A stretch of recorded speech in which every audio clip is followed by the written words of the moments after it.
Hello people around the world, it's Martin Liza, and for today's video guys, we will be reacting sa newest music video ng Lola Amor. Actually, this is my first time that I'm going to react on our channel, pero naku, sikat na sikat tong song na to na parang hindi mo malaman, diba? So it's raining in Manila, it's been raining in Manila, and finally that's official music video na. And actually, based before, nagkaroon pa ng issue, I believe, na parang poverty porn daw, ganyan. Kumbaga, I don't know kasi ngayon ko pa lang siya mapapanood, but definitely, ganun yung mga naging issue sa kanya sa tema ng music video, no? Pero let's see, no? Kasi diba, Raining in Manila, tapos napaka-upbeat ng song na ito, no? Pero let's see, ano ba yung naging concept nila sa Raining in Manila music video? So without further ado, let's react.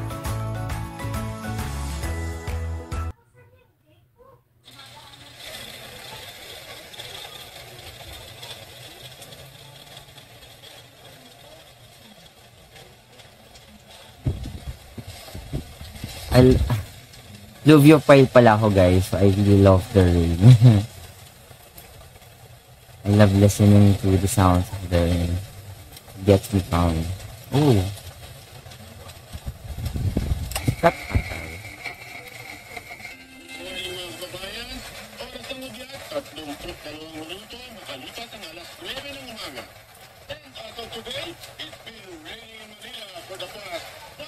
Ooh. Tugal nyo na. Parang ano, weathering with you ba ito?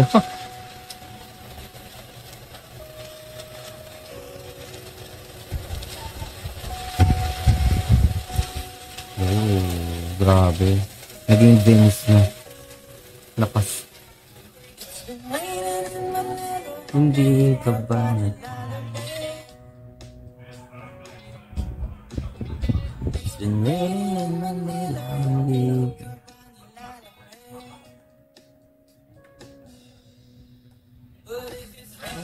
Manila, hindi ka ba? Sa tayo.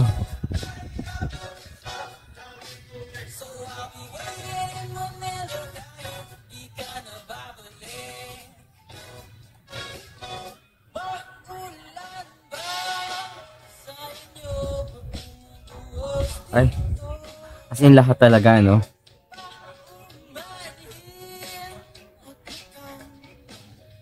Uy! Sheila? Tuko. What? So cute.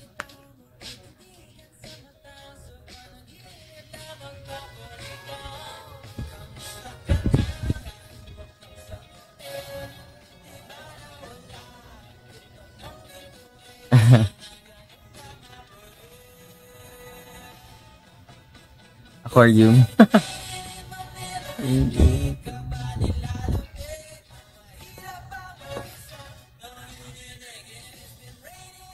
Ay, wow. Ay, wow.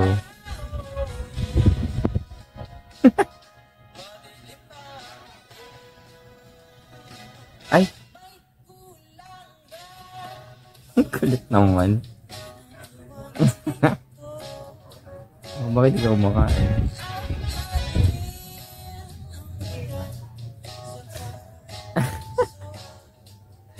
Ano ba yan? Naintriga tuloy yung mga kapitbahay, no?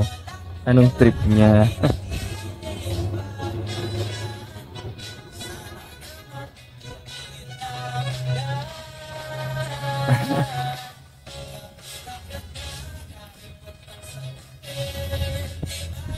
Ay, hala, nawala. Ako po. Ay. Uy.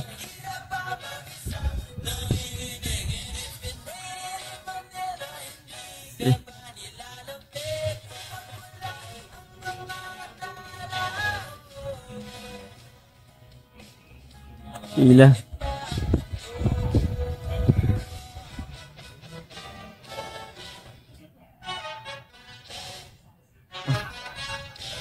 Alam ko kung nasaan siya.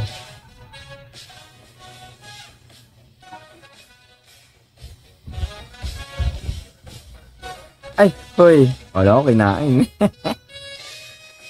Tagal pa yan. Parang bar eh, no?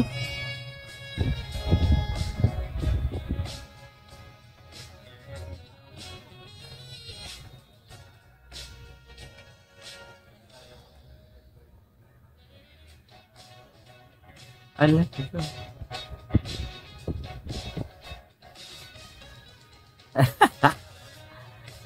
Ayop.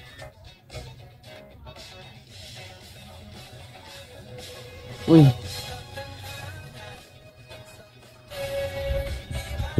Sila.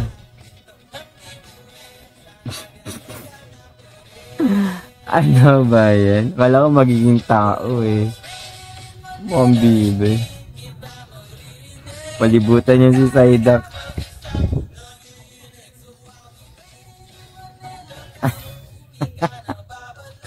Hayop.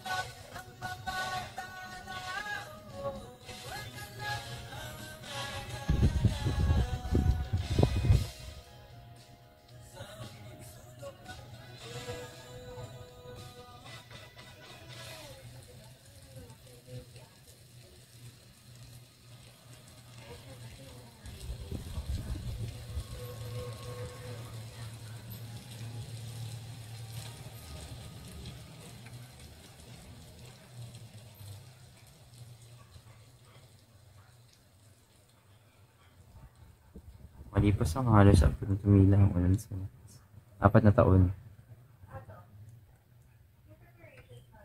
Hala. Wakas. Pero di niya rin nakuha si Sheila. Pero nakakauli yung concept, no? Kasi usually, di ba, pag mga music videos, the usual natin nakikita na may mga kumakanta lang, ganun. Pero nakakamiss yung mga to.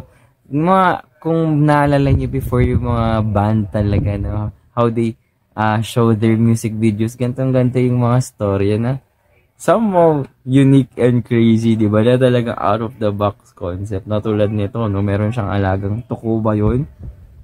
At pinamala lang niya Sheila. Ano mo yun? Sobrang pagmamahal niya, no? May mga pa-dinner dates pa, di ba? But walang nakakatuwa lang, di ba? Nakakamiss yung mga gantong konsepto.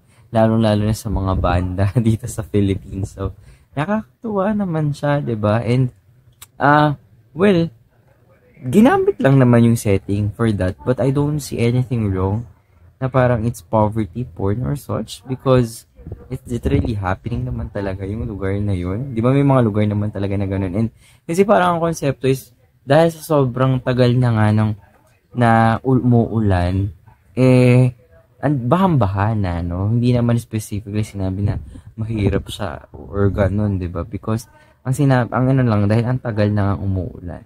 Di ba? Almost, ano na yun, lagpas 1 taon na yung pag-ulan, di ba? So, talagang bumaha na. So, nagkaroon na ng mga stall, di ba? Nagamit na yung bangka as form of transportation kasi hindi na nga makalakad. Diba? I don't see that they actually romanticizing the poverty part, but rather the part yung kay Sheila, di ba? Tsaka sa kanya, and then the setting was raining in Manila, technically, right? So, wala naman. Wala. Aside from sa akin, guys, yun yung nakita ko at sobrang naaliw talaga ako din sa music video at konsepto na pinakita nila. So, very so, congratulations, Lola Amor, for that music video. Talagang hit naman talaga ang Raining in Manila. So, there you have it, guys. If you like this video, don't forget to thumbs up. And if you have other Lola Amor music video or contents that you want us to react to, don't forget to comment on our comment section down below. So, new to this channel, what are we for? Subscribe to Mario Light. Until next time, hanggang sa susunod na parata. Paalam.